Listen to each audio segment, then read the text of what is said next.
Good morning, ladies and gentlemen. Once again, thank you for joining us for the annual Innovation Summit for this academic year 2021.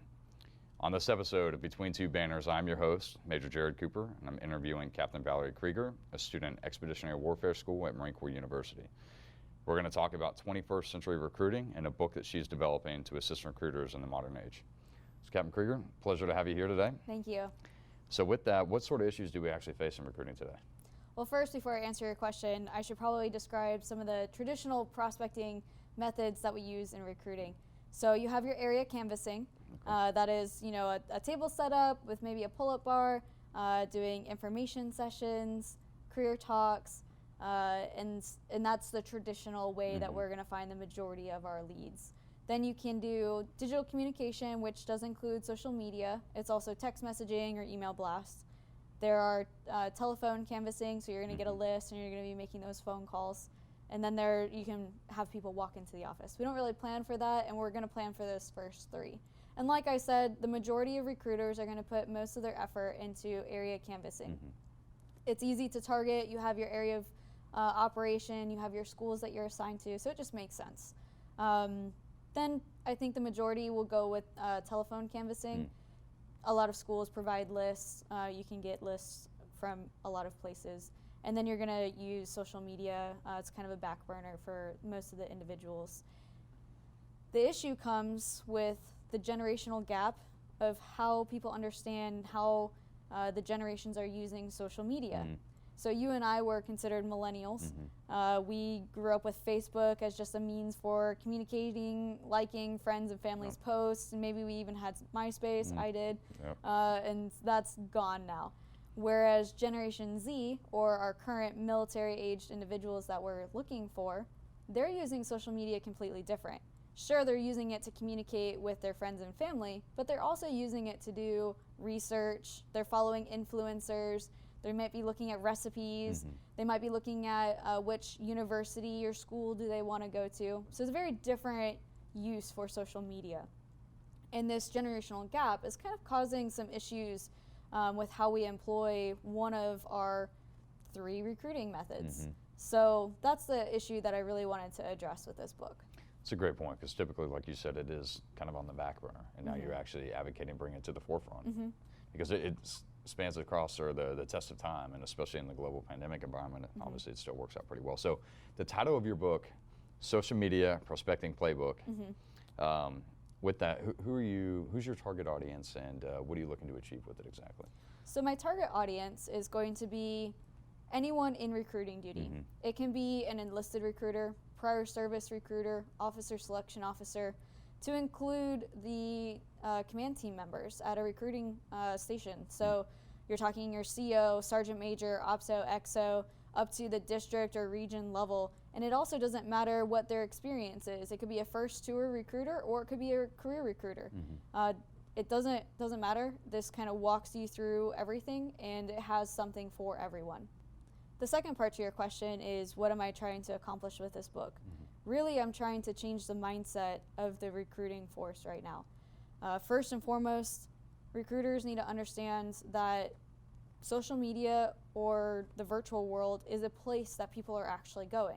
So if you've been on public transportation or at a restaurant, you'll see a group of people and they're just on their phones scrolling. They're physically in the location, but mentally they're someplace else. Checked out. And that is a place that we can actually target. And it is a place that recruiters can go just as effectively and efficiently as it would be with area canvassing. So with your book, you advocate kind of three guidelines for those to build their presence on social media. What are those, and can you explain them? Right, so once you understand this mindset that the virtual world is a place people are going, you can employ these three guidelines. And the first one is to be present. That sounds really simple. I promise you, though, it is very important. So when I was a recruiter, the last year was during COVID-19. And all physical recruiting efforts shut down. The schools shut down, and they weren't allowing recruiters on campus. So everyone had to shift online or making telephone calls. And it was a pretty big scramble for a lot of individuals. Some people were reactivating their accounts because they had gone dormant. So that was a pretty big issue. And they didn't have the right followers. They didn't have the trust built within their following network. So maintaining a presence is very, very important. For myself, I had already been doing a lot of prospecting. I was on social media pretty much every single day, making a new post, and I already had the trust built with my followers. So the COVID-19 impacts didn't really have significant drawbacks for me and my team. Secondly, you're going to want to have some technical proficiency. So each of the platforms has different sides to it that you're going to want to employ, but there are some overarching themes that I talk about in this part of the chapter. One of them is my favorite, and it is learning how to use a hashtag correctly. So we all know what a hashtag is, right? It's a symbol and followed by a word or a phrase, and it's usually used as a label. So if I took a picture of you and I put it on Instagram, I would say hashtag Marine, hashtag leader, hashtag oorah, something like that. And who's already following that? Other Marines. Other Marines or former Marines. And so my first year, that's what I was doing, just using it as a label. I was getting tons of likes, tons of followers, but it was from Marines or from former Marines. I wasn't getting new leads that could actually join the Marine Corps. So I had to change what my target was. My target was, what are college students looking for? What are they researching on social media? And I found that a lot of them were looking for career success or career tips.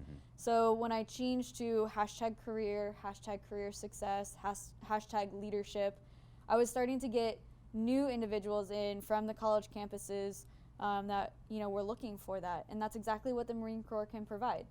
So the best way to summarize hashtags for recruiters is to think of the platform as a building with a bunch of rooms, and it's ever expanding. So if I wanted to go into a certain room that is a hashtag, that's where I'm going to find my individuals. So if I use hashtag Marine, I'm going to go into this room and it's going to be filled with a bunch of Marines or former Marines. Do I really need that? No. Probably not. Maybe the prior service recruiter does. But if I go into the room, hashtag career success, I'm going to find a bunch of people that are looking for career opportunities or career success tips and advice, and I can provide that, and the Marine Corps can provide that.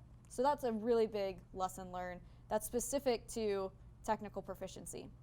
And the third and final guideline is to have an offensive mindset. Yep, so you actually have to go talk to people on Instagram or on a social media platform and send them a message. The best way I found to do this was to post a picture, and then I'm going to click on my likes, I'm going to look at everyone that has liked it, and I'm going to check out their profiles.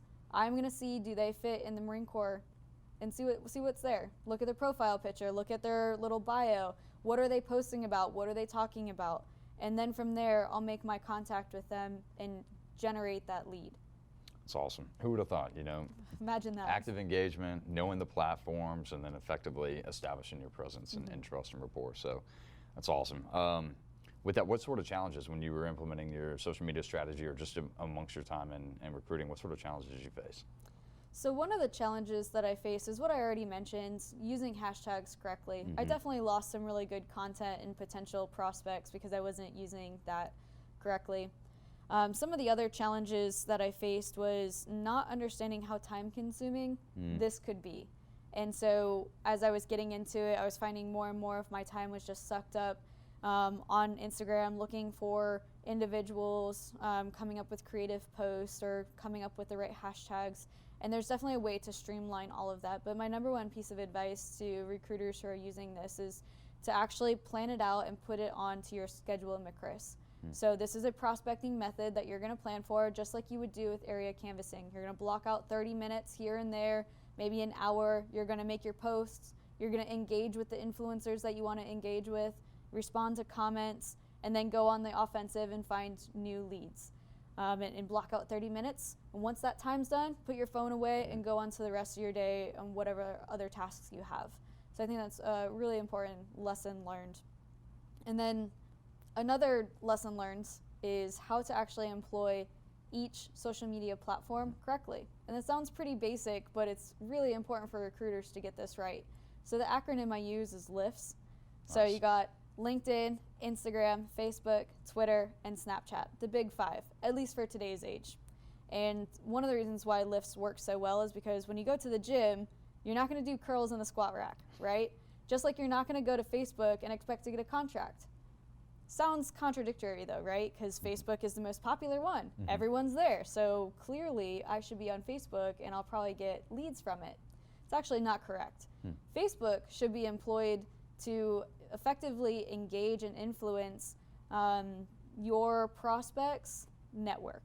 So grandma's on there, mom and dad are on there, the school teacher's on there, and they're going to see all this positive messaging about the Marine Corps and about this individual, and you'll gain their support.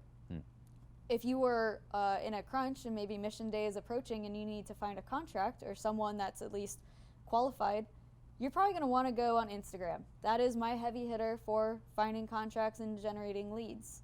If you wanted to target a specific location, you're also going to want to use Instagram or maybe Snapchat. So within the book, I go through each one of these 5 platforms, talk about the nuances for each one and the pro tips that I've found that worked well for all of them. So this is going to be specific to your recruiting goals. That's a great point. Now that we've talked about the challenges, what sort of success stories do you have or lessons, additional lessons learned from your time writing the book? So this one, a little quick story. I won't forget this moment. So I was doing a table setup in the hallway of a college campus, had my booth with a pull-up bar, and next to me was an LGBTQ organization.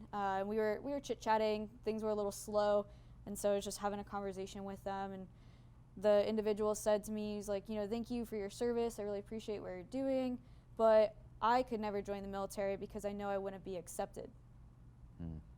And that hurt. That's really hard to hear because you just know it's not true. In the Marine Corps and in the military, everyone's accepted. It's not a question anymore. But for this individual, still believed the stereotype. And so, I talked to him about it, and I think maybe I got through to him. But there's some things that words just can't do. And we all know pictures are worth 1,000 words. Yep. So thinking about this that night, I decided to reach out to some friends and with their permission, use a post for an LGBTQ relationship to feature them and say, this is okay, this is accepted, and this is normal. And that was pretty significant for that individual. Came, talked to me afterwards and said he really appreciated seeing that stuff. And I did that with other pieces of the Marine Corps that mirror society. I was showing diversity, I was showing females leading, I was showing people flying, the pilots, everything that I couldn't just say to you. I could talk to you all day long about being a lawyer in a career talk, but it's another thing to see a picture of it and then hearing from that individual's personal experiences. Just like if you were to be talking to a female and she's like, oh, I could never join because I'm a female, you could tell her that it's fine. She'll maybe believe you. Yeah. But if you were showing pictures and she was constantly seeing that in her Instagram feed, it changes her perspective of what is in the military. A lot of people just don't know. And so you're breaking boundaries. There's some things you can say in a class talk or an information session, but there are other things where social media is the best tool. That's a great way to point it. Really using social media to leverage other people's success stories and advocate on behalf of the Marine Corps and target the people that you really want to target that you think would be a good fit. And that's awesome across the board. And I think it's awesome as well that you've chosen to do this in lieu of your typical research project at EWS. So thanks a ton for coming on and for sharing your story with us. Absolutely, thank you.